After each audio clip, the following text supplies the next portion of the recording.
Vous vivrez des centaines de moments où quelqu'un vous dira non. Ou qui vous dira « Nous vous remercions pour votre candidature, mais nous avons le regret de vous informer que nous avons choisi un autre candidat pour ce poste. » Vous participerez à des centaines d'entretiens différents, au cours desquels vous n'obtiendrez pas le job. La réalité de la vie est que nous entendrons tous plus de non que de oui. Et nous échouerons tous beaucoup. Et j'entends par là énormément.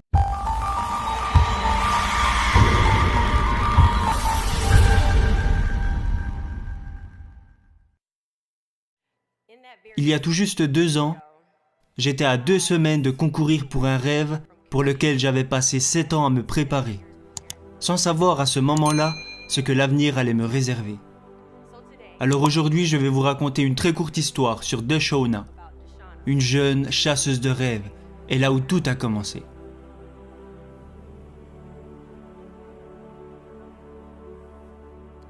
Pendant l'été 2009, j'avais 19 ans. J'avais décroché un petit job d'été chez Target entre ma première et ma deuxième année de licence. Je travaillais dans le rayon des vêtements féminins et un jour, j'ai remarqué une dame qui me regardait fixement de l'autre côté de l'allée. Je pensais qu'elle était probablement un peu zinzin, alors j'ai essayé de l'ignorer. Son regard était très intense. Elle s'approchait de plus en plus près de l'endroit où je me trouvais, jusqu'à ce qu'elle vienne finalement jusqu'à moi pour me dire bonjour. Puis elle m'a demandé « Êtes-vous né dans ce pays ?» Je me suis senti immédiatement offensé et j'ai répondu « Ouais, je suis né dans ce pays. » Et puis elle m'a demandé « Avez-vous des enfants ?» J'ai dit « Non, j'ai pas d'enfants. » Elle m'a alors demandé si j'étais marié et j'ai répondu « Non madame, je ne suis pas marié. » Puis elle m'a demandé « Quel âge avez-vous » « 19 ans madame, puis-je vous aider à trouver quelque chose ?» Et là elle m'a dit « Vous êtes la plus belle fille que j'ai jamais vue. » Et j'ai dit « Oh, merci !» Je n'ai pas mis beaucoup de maquillage, mais je fais de mon mieux, alors merci. Et puis elle a dit « Je pense que vous pourriez devenir la prochaine Miss des États-Unis. » Je l'ai regardée avec un pur dégoût et je lui ai dit « Des concours de beauté ? Vous me parlez de faire des concours de beauté comme Sandra Bullock dans le film Miss Détective ? Je suis dans l'armée, ok ? On ne fait pas de concours de beauté dans l'armée. » Elle m'a alors demandé de la retrouver dans un Starbucks le lendemain avant mon prochain service chez Target. Elle voulait juste m'expliquer un peu ce qu'était un concours de beauté.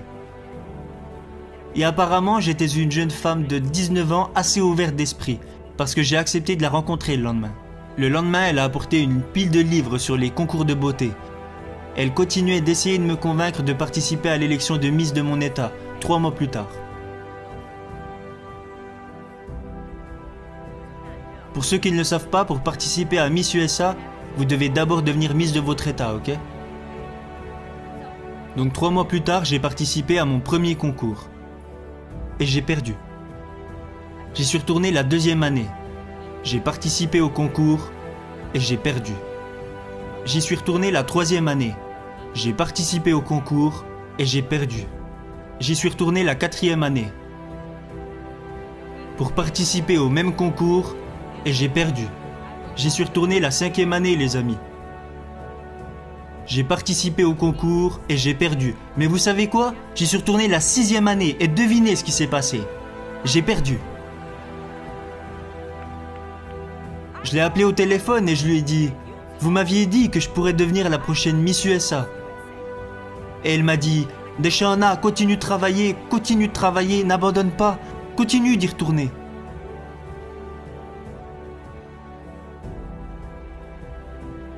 Et en juin 2015, elle est décédée d'une leucémie. 6 mois plus tard, en décembre 2015, je suis devenue Miss du district de Columbia. Et 6 mois plus tard, en juin 2016, je suis devenue la première soldate à gagner Miss USA. Miss USA 2016 is...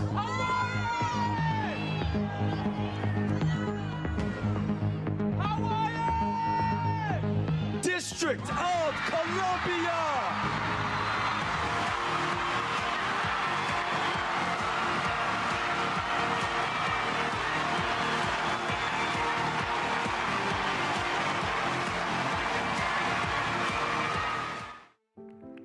Et vous savez tous où je veux en venir.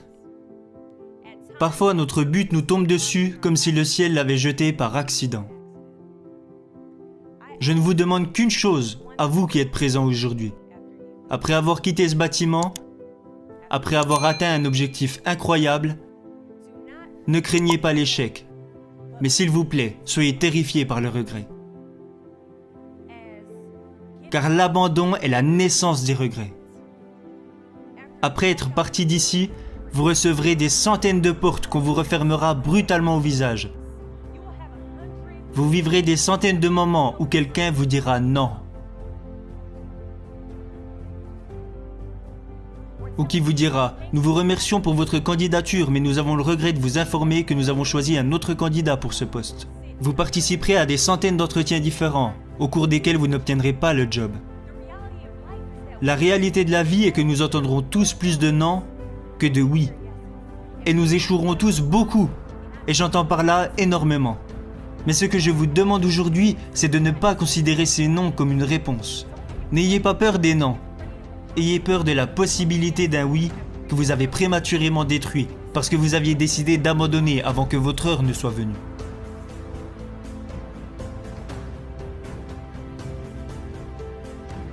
Vous pouvez demander à n'importe qui, vos amis, votre famille, n'importe qui. J'aime qu'on me dise non. S'il vous plaît, dites-moi non. Me dire non, c'est comme ajouter de l'essence sur un feu qui s'est soudainement embrasé à cause de votre seul non. C'est avoir des raisons supplémentaires de travailler encore plus dur. S'il vous plaît, donnez-moi ces raisons.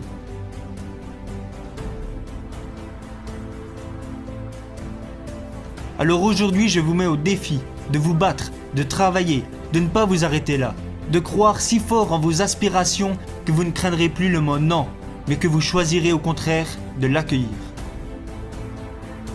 Rêver grand et travailler dur est ma devise, parce que je crois vraiment que vous devriez avoir autant de rêves que vous souhaitez dans ce monde. Ne laissez jamais personne vous dire que vous ne pouvez pas accomplir vos rêves. J'ai eu un professeur une fois qui m'a dit que mon rêve de jouer un jour en NFL était irréaliste.